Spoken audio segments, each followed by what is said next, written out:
राजन, राजन, राजन, देखो अब बहुत हो गया, अब जल्दी से मेरे सामने आ जाओ। राजन,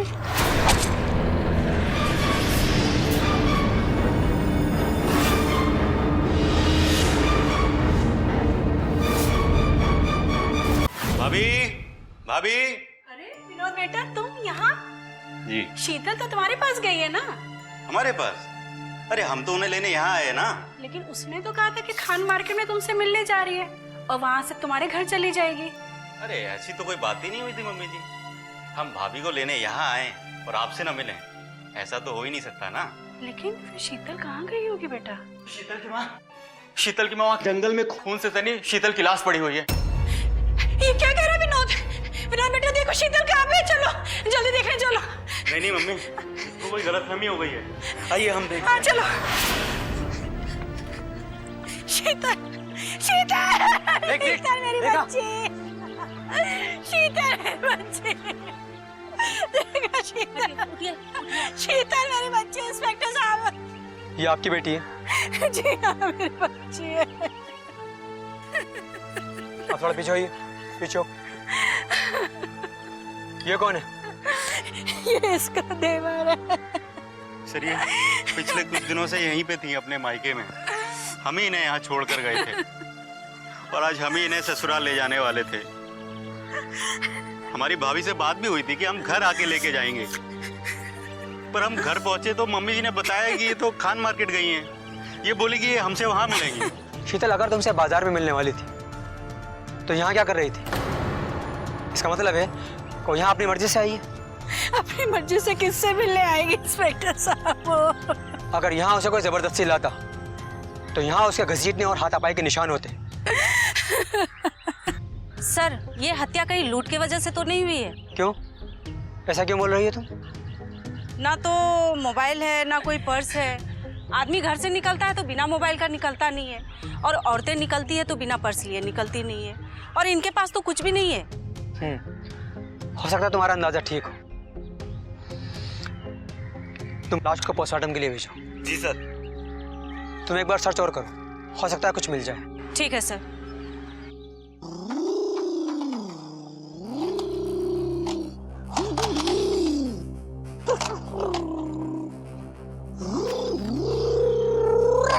प्रमोद बेटा क्या कर रहे हो तुम? छोड़ो ना, अभी तक खिलौनों से खेल रहे हो। बाबू तुम बड़े हो गए हो, तुम्हारी बीवी आती होगी, देखेगी तो क्या कहेगी? क्या क्या कहेगी वो?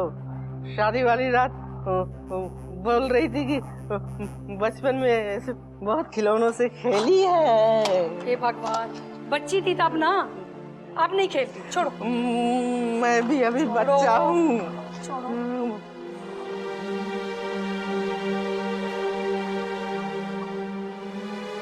बेटा आगे तुम।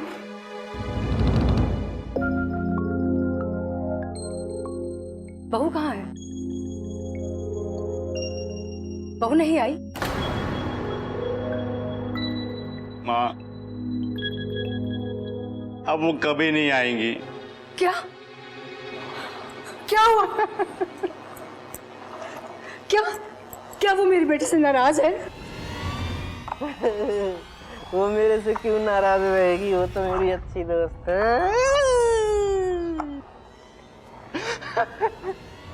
माँ, क्या हुआ? माँ उनकी हत्या हो गई है। क्या कह रहे हो तुम? कब? कहाँ? माँ, जब हम उन्हें लेने मायके गए तो एक आदमी ने आके बताया कि उनकी लाश जंगल में पड़ी हुई है। हे भगवान, किसने किया होगा ये सब? अरे तुम लोग मेरे दोस्त का नाम लेके क्यों रो रहे हो? हा? हमें नहीं पता माँ, पुलिस जांच पड़ताल कर रही है। किसने किया है ये पता लग जाएगा।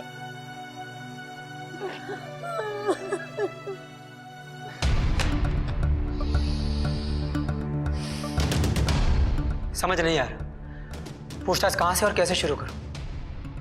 आखिर कोई तो सबूत मिले। सर, हो सकता है लाश की पोस्टमार्टम रिपोर्ट के बाद कुछ पता चले। मुझे नहीं लगता पोस्टमार्टम रिपोर्ट से कुछ नई बात सामने आएगी। साफ दिखाई दे रहा है किसी ने उसे पीछे से पकड़ा, मुंह दबाया और गला काट दिया। क्यों ना पहले शीतल के घर चले, फिर उसके ससुराल चले। हो सकता है वहां उसके सामान से या किसी और चीज से कोई सबूत मिल जाए। हेलो। हेलो इंस्पेक्टर साहब, मैं शीतल की माँ बोल रही हूँ। हाँ बोलिए। वो शीतल का मोबाइल मिल गया है, घर पर ही था। देखिए, आप उस फोन के साथ कोई छेड़छाड़ नहीं करेंगे। हम तुरंत आपके घर आ रहे हैं। शीतल के घर चल रहे हैं, हो सकता है वहां से कोई सबूत मिले। गायत्री जी।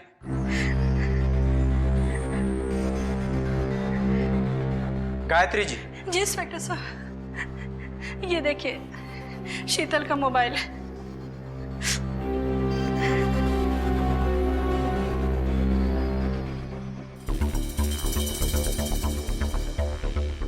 काफी मॉडर्न ख्यालों वाली थी आपकी बेटी। आपके मुताबिक शीतल घर से कितने बजे निकली? सुबह करीब 10 बजे के आसपास।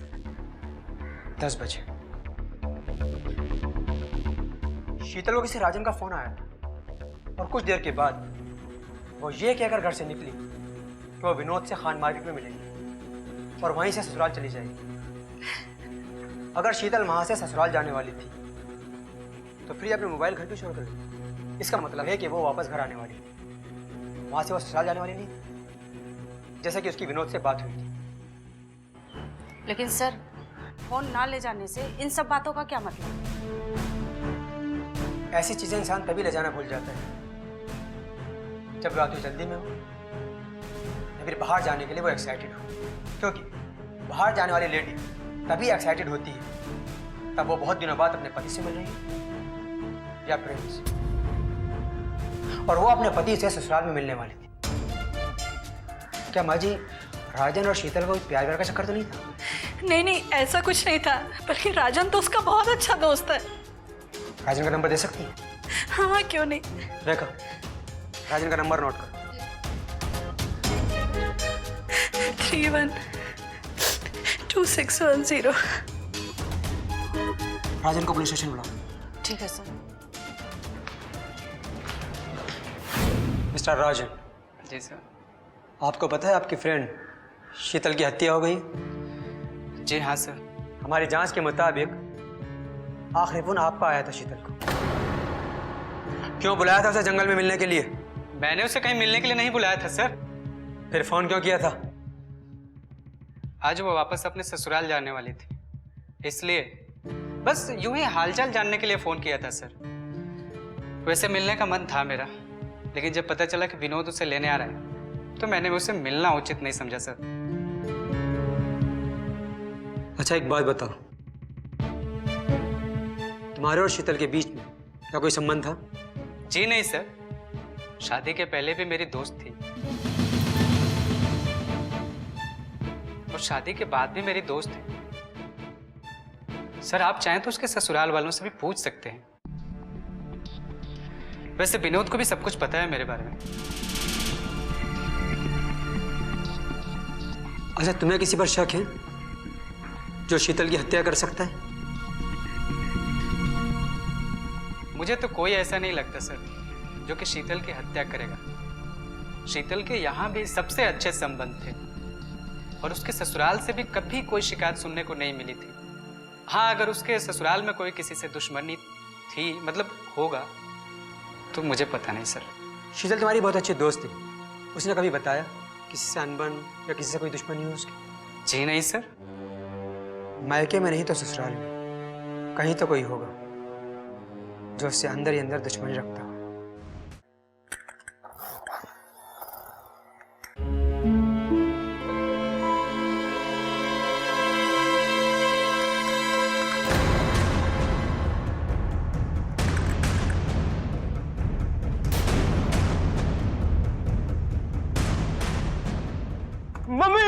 Mummy police, mummy.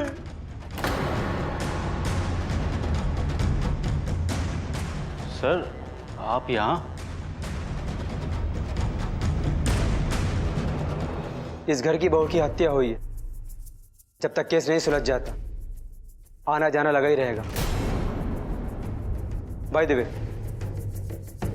ये कौन है जो हमें देखकर पुलिस पुलिस कहकर वहां जाकर छुप गया है? सर ये हमारे बड़े भैया हैं।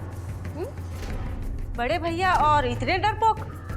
जी क्या है कि भैया बड़े तो हो गए हैं पर उनका दिमाग छोटे बच्चों के जैसा है। इसीलिए इन्हें देख के लगता नहीं कि इनकी बीवी की हत्या हुई है। माँ जी एक बात बताइए, हत्या के तौर पर आपको किसी पर शक है? शक कैसे हो सकता है इंस्पेक्टर साहब? शीतल बहुत अच्छी बहू थी, उसने कभी किसी का दिल नहीं दुखाया। समझ में नहीं आता उसके साथ ये हादसा कैसे हो गया। यही तो समझने आए हैं। हेलो बेटे। हेलो। सर, हमें नहीं लगता है इनसे पूछताछ करके कुछ फायदा है। हेलो बेटे। अरे भैया ये आपको थोड़े ना पकड़ेंगे, आप तो अच्छे बच्चे हैं ना। हाँ, मैं अच्छा बच्चा हूँ।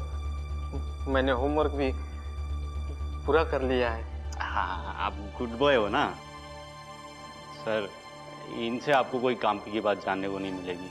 आप एक काम करो, ये लेके आप अंदर खेलिए। अच्छा विनोद, आपके मुताबिक आप हमेशा अपनी भाभी को मैके छोड़ने और लेने जाते थे, क्या आप किसी राजन को जानते हैं? हाँ सर, भाभी जी ने जिक्र तो किया था एक दो बार। राजन उनके मायके का दोस्त है, इसके अलावा तो कुछ खास हमें पता नहीं। क्या आप उससे मिले थे? हाँ भाभी का अच्छा दोस्त था तो मुलाकात तो लाजमी थी ना। आपको पता है आपकी भाभी आपको खान मार्केट में मिलने वाली थी, ये कहकर वो घर से निकली थी। तभी राजन का फोन आया था और उसने शीतल को मिलने के लिए बुलाया था। हो सकता है किसी वजह से उसने ही शीतल की हत्या कर दी। सर इस बारे में हम कैसे कुछ कह सकते हैं? भाभी ने कभी कोई ऐसी बात भी नहीं कही जिससे कोई शक की गुंजाइश हो। कोई और बात? जी नहीं सर, और तो कुछ हमें पता नहीं है। माँ जी, क्या आप अपनी बहू के बारे में कुछ बता सकती हैं जिसकी वजह से उसकी हत्या हो सकती है? इंस्पेक्टर साहब, मैं तो खुद अंधेरे में हूँ, कुछ समझ में नहीं आ रहा। गायत्री जी, हम पूछताछ के लिए शीतल के ससुराल गए थे। वहां मेरी मुलाकात उनके पति से हुई। गायत्री जी एक बात बताइए, आपकी बेटी इतनी पढ़ी लिखी, मॉडर्न ख्यालों वाली और फैशनेबल थी, उसने प्रमोद जैसे इंसान से शादी कैसे कर ली? जी, हम प्रमोद के परिवार को पहले से ही जानते थे और प्रमोद से शादी करने के लिए कोई भी लड़की राजी नहीं होती थी। और शीतल के भी आगे पीछे कोई नहीं था, ना ही मेरा पति और ना ही मेरा बेटा। और शीतल को इतना अमीर घराना कभी मिल नहीं सकता था।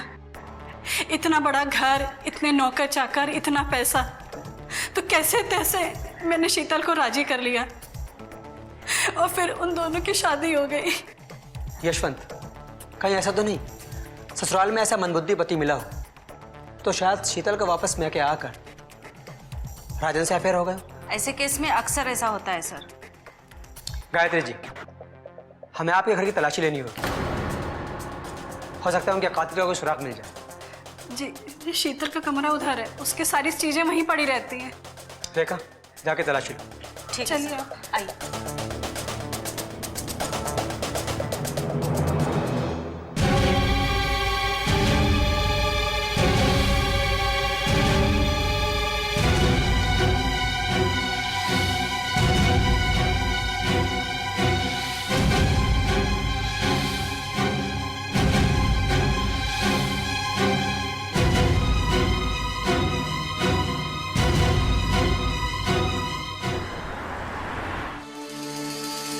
ये देखो,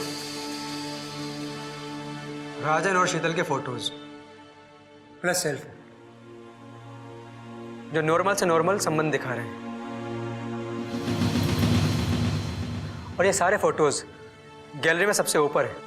इसका मतलब है कि रिसेंट फोटोग्राफ है। शीतल मैके आते ही राजन से कई बार मिल चुकी है और उन दोनों ने एक दूसरे के साथ सेल्फीज भी ली है, ये देखो, हर 4 फोटोज के बाद ड्रेस चेंज है।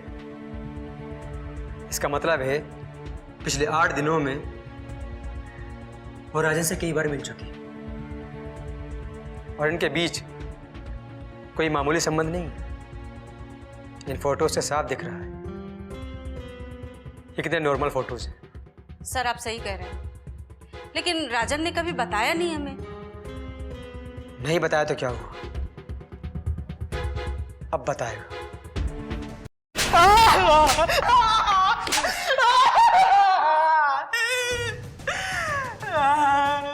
बता, तूने शीतल की हत्या क्यों की? मैंने उसकी हत्या नहीं की थी सर। झूठ मत बोलना। तूने शीतल को ससुराल जाने से पहले बुलाया था, तूने उसके साथ जबरदस्ती की होगी, उसने मना किया होगा और तूने उसकी हत्या कर दी। उसकी हत्या चाकू से हुई थी और मैं चाकू लेके थोड़े ना घूमता हूँ। उस दिन तेरे पास चाकू था, उसे धमकाने के लिए, तो वो नहीं मानी, उसको सबक सिखाने के लिए तूने वही किया। ऐसा कुछ भी नहीं है सर, मैं सच बोल रहा हूँ। तूने पहले भी ऐसे कहा था, ऐसा कुछ भी नहीं और ऐसा ही हुआ और अब ये भी हो जाएगा कि ऐसा ही था। बता, तूने शीतल को मिलने के लिए बुलाया था या नहीं? हाँ बुलाया था मैंने सर उसे। मैंने उससे कहा था कि ससुराल जाने से पहले एक बार फिर से हम लोग प्यार कर लेंगे। तो उसने आने के लिए हाँ भी कहा था कि जब मैं उसे जंगल में मिलने गया तो वहां पर देखा कि किसी ने उसका गला रेत दिया था। मैं बहुत डर गया था साहब और मैं वहां से भाग गया। मुझे कुछ समझ में नहीं आ रहा था साहब कि मैं आप लोगों को बताऊं या उसके घर वालों को। फिर मुझे लगा कि मैं किसी को भी बताऊंगा ना मैं फंस जाऊंगा साहब, तो मैंने चुप रहना ही उचित समझा। अगर इस बार झूठ बोला ना तो बात नहीं करूंगा, सीधा अंदर डाल दूंगा, सारी जिंदगी जेल में सड़ना। और क्या जानता है उसके बारे में, बता। बस इतना ही जानता था सर, और कुछ नहीं जानता हूँ। तूने अपने बारे में बता दिया, अब उसके ससुराल वालों के बारे में बता। शीतल ने कभी उनके बारे में कुछ बताया जो इस केस को सुलझाने में मदद कर सके? उसके सास ससुर कैसे थे, उसका ससुराल कैसा था, वगैरह वगैरह। सर उस पति के बारे में ही बताते रहते थे कि उसका पति मंद बुद्धि का है। कभी कभी बहुत परेशान हो जाते थे उससे। अगर उसकी सास और उसके देवर इतने अच्छे नहीं होते ना सर, तो वो अपने पति को भी नहीं संभाल पाते। उसने कभी अपनी सास के बारे में या देवर के बारे में कुछ बताया? सासू माँ के बारे में बस यही बताते थे कि उसकी सासू माँ उसे अपने बेटी की तरह मानती है, उसके अपने माँ की तरह प्यार करती है उसे। सास बहू वाला तो कभी झगड़ा नहीं था उसके घर में सर, और उसने कभी खरी खोटी भी उसने नहीं सुनाई थी सर। अपने देवर के बारे में कुछ बताया उसने कभी? तो उसका देवर ही घर का सारा काम संभालता है साहब, यहाँ तक कि अपने ही नहीं, उसके पति का भी सारा काम वही करता है। घर का सारा बिजनेस उसी ने संभाल रखा था साहब, और इतना कुछ करने के बाद उसके मन में तनिक भी ईगो नहीं था साहब। वो सबको बराबर टाइम देता था। शीतल को मायके ले जाना हो या वहाँ से उसे विदा करके लाना हो, उसका देवर ही सब करता था साहब। और कुछ? बस इतना ही जानता था साहब। अगर कुछ याद आया तो मैं बता दूंगा आप लोगों को। ठीक है। Sir postmortem report. आपने सही कहा था सर, पोस्टमार्टम रिपोर्ट से कुछ पता नहीं चल सकता है, लेकिन इसमें एक बात सामने आई है सर। उस लड़की का मर्डर जिस चाकू से हुआ है वो चाकू काफी धारदार है, इतना धारदार कि गर्दन पर रखते ही गर्दन कट जाए। और दूसरी बात यह है कि वो चाकू बिल्कुल ही नया है। इतने धारदार चाकू से कत्ल करने का सीधा मकसद है कि कातिल पहले ही सोच चुका था कि वो शीतल का मर्डर करेगा। मतलब सोचे समझे साजिश थी हत्या की। एक काम करो, जितने भी चाकू बेचने वाले हैं उन्हें चाकू दिखाओ और पूछो इस पैटर्न के चाकू कौन बनाता है। अगर मिल जाए तो उनसे पता करो ये चाकू किसने खरीदा था, हो सकता है वो क्लू मिल जाए। आखिर पता तो चले यह कत्ल किसने किया है। 4 दिन हो गए हम लोग अंधेरे में घूम रहे हैं।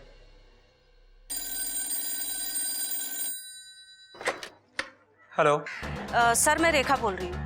हाँ बोलो रेखा। सर चाकू बनाने वाले का पता चल गया है और चाकू खरीदने वाले का भी। कौन है वो?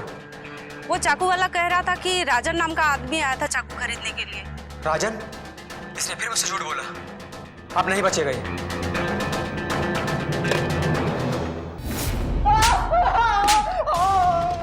नहीं मानेगा ना? मैंने कुछ नहीं किया साहब, मैंने नहीं मारा। रुक जा। बोल। नहीं बताएगा?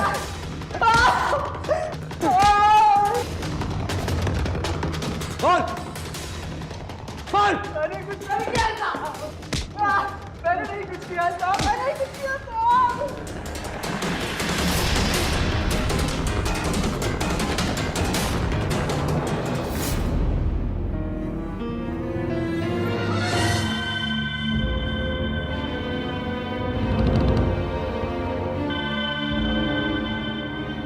क्या हुआ सर, इसने कुछ बताया?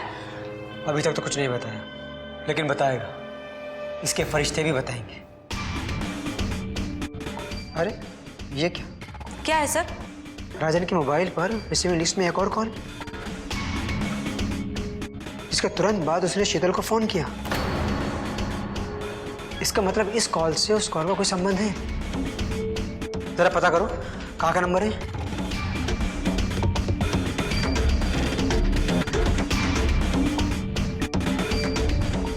हेलो, ये कहाँ का और किसका नंबर है बताएंगे? पक्का? Okay okay. सर, ये खान मार्केट में किसी पब्लिक बूथ का नंबर है। खान मार्केट? चाकू भी खान मार्केट से खरीदा और कॉल भी खान मार्केट से आया। इसका मतलब इस आदमी का खान मार्केट से कोई ज्यादा संबंध है। ये खान मार्केट ये नाम मैंने पहले सुना है। सर, खान मार्केट बहुत फेमस मार्केट है। वहाँ बड़े बड़े शोरूम हैं, बड़े बड़े बिजनेसमैन के ऑफिसेस हैं। आपने सुना होगा सर। अभी रिसेंटली इस केस के दौरान मैंने ये नाम सुना है। यस, शीतल की माँ ने कहा था कि विनोद खान मार्केट में आने वाला है शीतल को लेने, वहीं से वो अपने ससुराल जाएगी। तीसरी बार खान मार्केट का नाम आया। और हाँ, हाईलाइट ये है कि विनोद का भी खान मार्केट में ही ऑफिस है। क्या मतलब सर? मतलब ये कि हो सकता है कि इन सब के पीछे विनोद का हाथ हो। सर, विनोद क्यों? वो तो बेचारा अपने घर का सबसे जिम्मेदार बेटा है ना। ऐसा लगता है कि वो कुछ ज्यादा जिम्मेदारी निभा रहा है। क्या मतलब सर? मतलब ये देखो, विनोद, प्रमोद और शीतल तीनों के एक साथ फोटो। और ये देखो किस तरह की पोजेज हैं शीतल के साथ।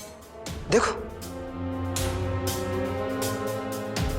इसका मतलब विनोद और शीतल का भी कोई चक्कर है। सर, ये शीतल कैसी लड़की थी? जिससे मिलती थी उसी के साथ। छी! क्या करे, पति मंदबुद्धि था, गरीबी और लाचारी की वजह से शादी कर ली। वो सुना है ना, अगर बैठे बैठे सब कुछ मिल जाए तो इंसान के पर निकल आते हैं, और उस पर की फड़फड़ाहट में जो भी फंसता है उड़ता चला जाता है। तुम एक काम करो, शीतल के मोबाइल से विनोद और राजन का फोटो निकाल के उस चाकू वाले के पास जाओ और उनको राजन और विनोद का फोटो दिखाओ। वो जरूर विनोद को पहचानेगा। वो कैसे सर? इसका ऑफिस खान मार्केट में है इसलिए? नहीं, वो विनोद का फोटो देखकर विनोद को पहचानेगा, लेकिन राजन के नाम से। और हाँ, वो विनोद का फोटो देखकर कहेगा ये राजन है। ये आप कैसे कह सकते हैं सर? तुम चाकू बेचने वाले के पास जाओ और विनोद का फोटो दिखाओ, और वहां से विनोद के घर जाओ। मैं भी विनोद के घर पहुंच रहा हूं, आज उसकी शॉपिंग करूंगा मैं। ठीक है सर। मैंने कहा ना, शीतल को बुलाओ, मेरी फ्रेंड को बुलाओ। आ जाएंगी भैया, भाभी आ जाएंगी। नहीं आएगी, आ जाएंगी। नहीं आएगी, मैं मोबाइल भी तोड़ दूंगा। मेरी दोस्त शीतल को बुलाओ। देखो प्रमोद बेटा, अगर तुम इसे तोड़ोगे ना तो मैं फिर से पुलिस को बुला लूंगी। पुलिस को बुलाने की कोई जरूरत नहीं है, पुलिस आ गई है। डॉक्टर साहब, आप कातिल का पता लगा क्या? हाँ, कौन है? मेरे सामने। आपके सामने? आपके सामने तो हम लोग खड़े हुए हैं। तुम ही तो हो कातिल। You are under arrest mister Vinod. तुम्हें तुम्हारी भाभी की हत्या के जुर्म में गिरफ्तार किया जाता है। आपका दिमाग खराब हो गया इंस्पेक्टर। असली कातिल को आप पकड़ नहीं पाए तो हमारे ऊपर ही हाथ डाल रहे हैं। देखा, उसका आवाज सुनाओ। जी सर। सुनिए जी आप इन्हें पहचानते हैं? हाँ पहचानते हैं, क्या नाम है इनका? राजन नाम है। लेकिन इनका नाम तो विनोद है। लेकिन हमको तो राजन बताया था। अच्छा, पक्का आपको अच्छी तरह से याद है? हाँ याद है। किस लिए आए थे यहाँ पे ये? हमसे बड़ा चाकू खरीद के ले गया था। अच्छा ठीक है, धन्यवाद।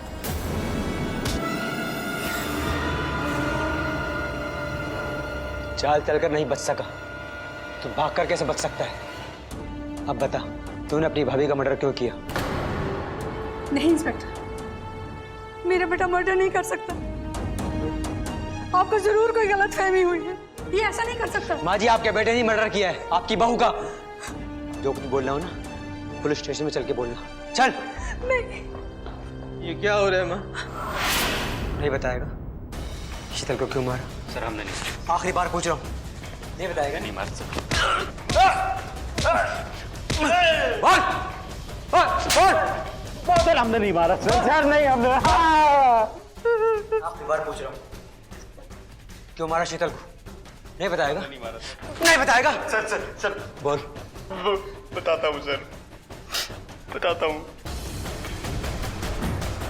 वो क्या है ना कि जब से शीतल ससुराल आई थी ना ब्याह के, तो अपने मंदबुद्धि पति को देख देख कर अंदर ही बहुत दुखी रहती थी। उसके भी बहुत बड़े बड़े अरमान थे, लेकिन मंदबुद्धि पति था तो सारे अरमानों पर पानी फिर गया। हम अक्सर उसको और भैया को मिलवाने की कोशिश किया करते थे और उनमें प्यार करवाने की कोशिश भी किया करते थे। प्रमोद, प्रमोद, आओ ना मेरे पास। नहीं, मैं खेलूंगा। आओ ना, मैं तुम्हें अपनी गोद में खिलाती हूँ। नहीं नहीं नहीं खेलूंगा मैं। आओ ना प्रमोद। नहीं नहीं खेलूंगा। अरे भैया, आप अभी तक खेल रहे हैं, सोए नहीं? नहीं नहीं, मैं नहीं सोऊंगा, मैं खेलूंगा।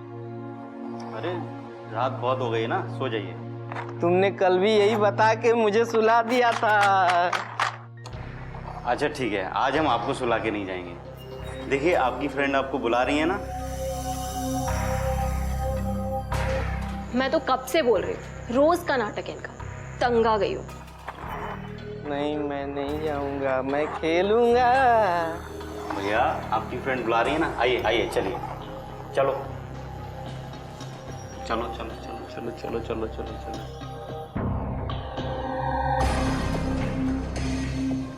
अब अपनी फ्रेंड को प्यार करो, किसी करो, चलो चलो। Very good. अब मैं तुमको वेरी गुड बोलूंगा। तो बोलो।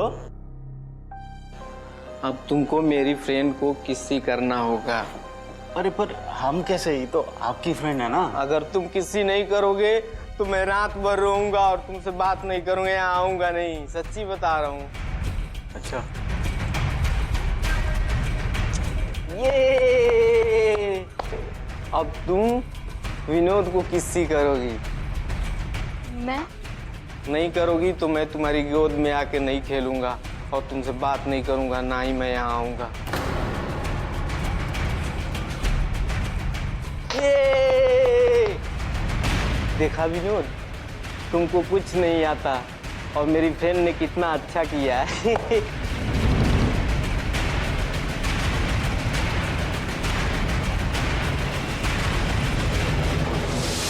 बता।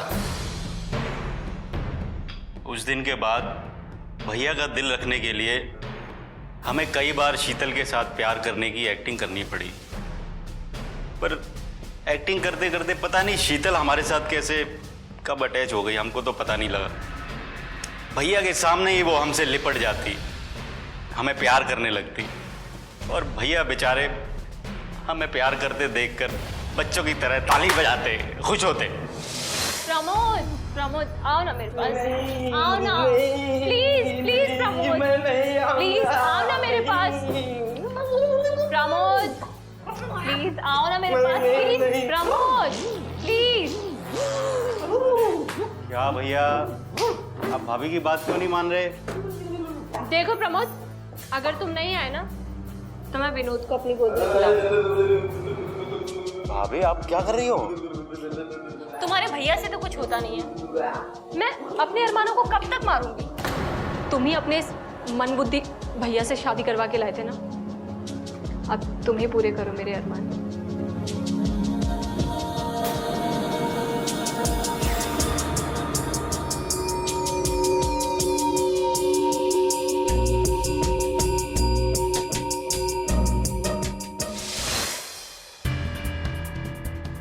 आगे बोल। अरे हम भी अपने आप को कब तक संभालते, पता नहीं हमें क्या हो गया, और न चाहते हुए हम भी अपने भैया के बच्चों जैसे दिमाग का, मंदबुद्धि होने का फायदा उठाने लगे। अरे उनके सामने ही उनकी बीवी के साथ हम प्यार करने लग जाते। हमें उससे प्यार करते करते कुछ ही दिन बीते थे कि ऑफिस के काम से हमें 4 दिन के लिए टूर पर जाना पड़ा, और हमने जब वापस आके देखा ना तो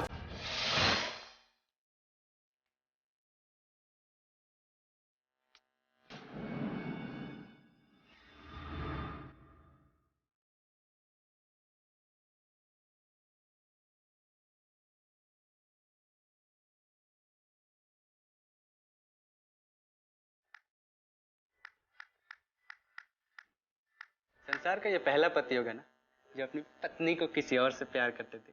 खुश हो रहा होगा। तुम खुश नहीं हो? मैं तो उससे भी ज्यादा खुश हूँ मेरी जान, मैं डार्लिंग।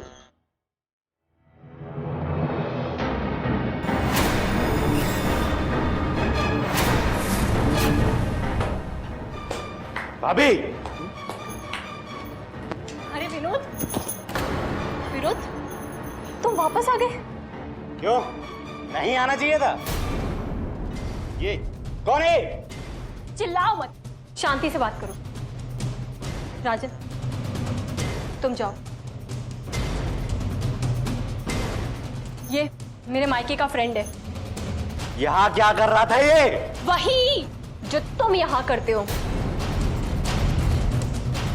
आपको शर्म नहीं आती भाभी, भैया की हालत का इतना फायदा उठाते हुए? तुम्हें शर्म नहीं आती इनकी लाचारी का फायदा उठाते हुए?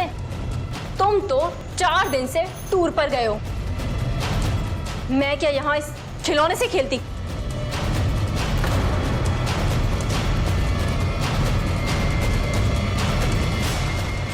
शीतल के इस सवाल का तो हमारे पास कोई जवाब नहीं था, लेकिन हमारा इतना दिमाग खराब हुआ कि मन करता था कि हम उसका गला दबा दें। और फिर इस बात को तो हम सह भी जाते, लेकिन एक दिन हमने उसे भैया का इलाज करने वाले डॉक्टर के साथ उसी तरीके से प्यार करते देखा जैसे वो हमारे और राजन के साथ करती है।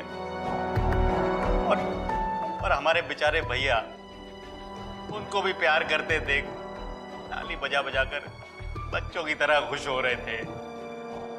उनकी इस लाचारी का इस तरीके से फायदा उठाते देखना हमको शीतल पर बहुत गुस्सा है, बहुत गुस्सा किया हमने उस पर, लेकिन वो मुझ पर ही बिफर पड़ी। तो क्या करूं? तुम्हारे साथ तो जो कुछ भी करना हो वो इस घर में ही कर सकती हूँ। मेरा भी मन करता है जोड़ियों की तरह बाहर घूमने का, पार्क में जाने का, हॉल में जाने का। तुम्हारे साथ तो जा नहीं सकती। अगर तुम्हारे साथ गई तो तुम्हारे परिवार वाले बदनाम हो जाएंगे, लोग बदनाम कर देंगे उनको। तो बस तुम्हारे भैया के बहाने उस जवान डॉक्टर के साथ अपनी सारी इच्छाएं पूरी कर लेती हूँ। इसमें बुराई ही क्या है?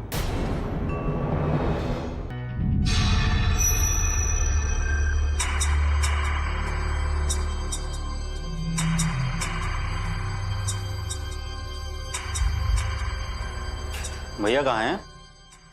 बाहर खेल रहे हैं, और मैं भी बाहर जा रही हूँ खेलने। खेलने? हाँ, पर यहाँ नहीं, अपने मायके। मायके? हाँ। और हमेशा की तरह इस बार तुम मुझे छोड़ने जाओगे। बस इस बार फर्क इतना होगा कि रास्ते में कार पार्क करके तुम मुझे प्यार करोगे। फिक्र मत करो, तुम नहीं तो राजन है ना वहाँ, बस एक फोन करने की देर है। वो यहाँ तक आ सकता है तो क्या कार तक नहीं आएगा?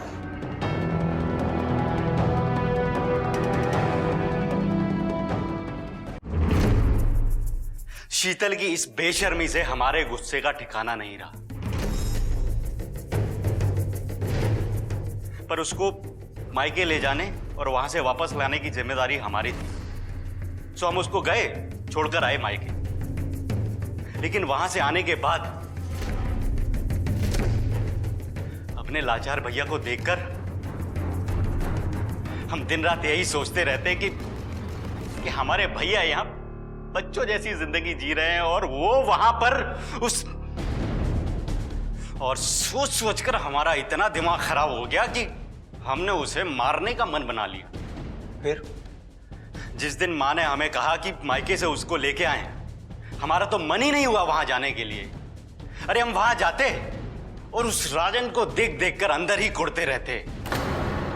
इसलिए मैंने शीतल को फोन किया कि तुम खान मार्केट आ जाओ, हम ऑफिस के बाद वहीं से तुम्हें लेकर घर आ जाएंगे। लेकिन फोन करके हमने सोचा कि क्या फायदा, फिर से वही बेवफाई, फिर से वही बेशर्मी। हमारे भैया तो बच्चे हैं। अरे इस गंदी चरित्रहीन शीतल के मौत से भैया को तो कोई फर्क पड़ने वाला नहीं था, वो तो सब 2 दिन में भूल जाते। इसलिए हमने निश्चय किया कि हम उसको जान से मार देंगे। सबसे पहले हमने खान मार्केट जाकर एक बड़ा सा चाकू खरीदा और हमने चाकू वाले को बातों ही बातों में, उसने पूछा नहीं, अपना नाम हमने राजन बताया, ताकि हमको तो पता था कि शीतल के मर्डर की जांच पड़ताल होगी और चाकू वाले के मुंह से राजन का नाम सुन के राजन ही फंसेगा। फिर हमने खान मार्केट के लोकल फोन से राजन को फोन लगाया।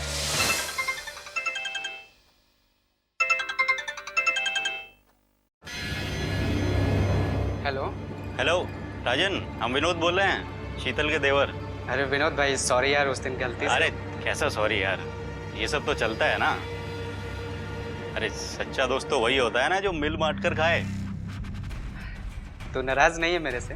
अरे कैसा नाराज यार, देख हम 4 बजे तक शीतल को वापस ले जाने के लिए आएंगे। तब तक तू चाहे तो उसे बुला ले, और समझ गया ना? सच? एकदम सच यार। देख अब टाइम पास मत कर, जल्दी से उसको कॉल लगा, बुला ले और समझ जा। समझ गया यार, समझ गया, बिल्कुल समझ गया। तू फोन रख यार।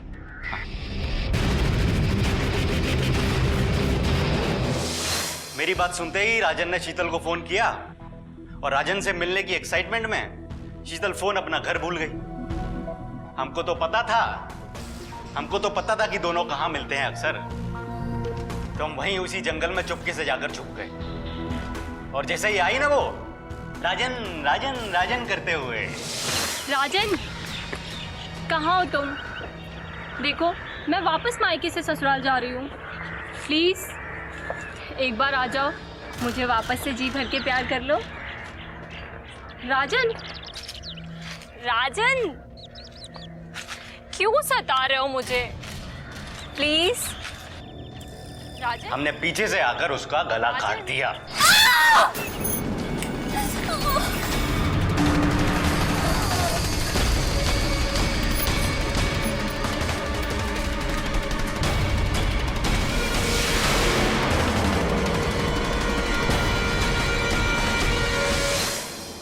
हमको जो ठीक लगा हमारे भैया के लिए, हमारे परिवार के लिए हमने किया, और हमको कोई अफसोस नहीं। अब फांसी भी हो जाए हमको कोई अफसोस नहीं।